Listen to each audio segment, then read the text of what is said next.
Learn about another voice and culture of Taiwan with We Love Hakka. 现在就让我们一起加入客家风情，大家来讲客家吧。Hey, what's up, everyone? It's time for Practical Hakka here on ICRT FM 100. Hello， 你好，大家好，我是 Alice Pong。 Hello, 你好，大家好，我是林泽修 Joseph Lin.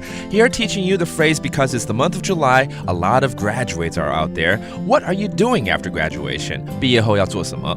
毕业後，毕业后愛做乜嘅？愛做乜嘅？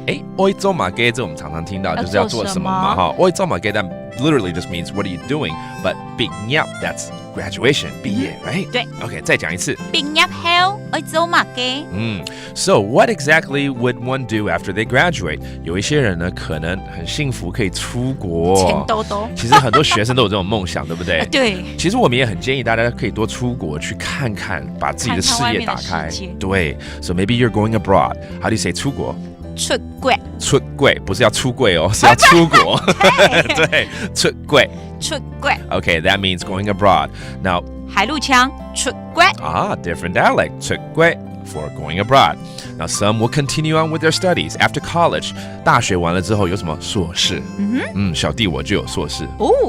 How do you say a master's degree? 薩斯薩斯聽起來很棒誒，薩斯好像是在吹薩克斯風。好嗎？那你有學嗎？沒有。Sounds like saxophone, doesn't it? But it means a master's degree.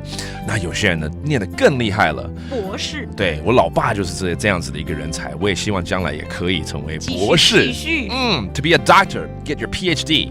博士。博士 OK 所以都是師嘛師就是士啊對博士 that's 博士 Alright let's make a phrase out of this 因為博士其實你再老了都可以回去念的可以啊如果這個能力的話之後我想再讀博士 I want to get a PhD sometime later How do you say that? 之後愛上扎個讀博士 OK 之後愛上扎個讀博士 Oh, that means I want to get my doctor's degree sometime later. 之後是明年呢，還是10年後都 OK 啦。Okay? All right, let's review these terms. 出國 going abroad. 出國 And then a master's degree. 碩士薩斯 And a 博士 which is a PhD. 博士 And it's all about what are you doing after graduation. 畢業後要做什麼？畢業後愛做乜嘅？畢業後愛做乜嘅？There you go. That does today's Practical Hakka. 什麼大家？安子社長來了。客家風情由客家委員會監製。We Love Hakka has been brought to you by the Hakka Affairs Council.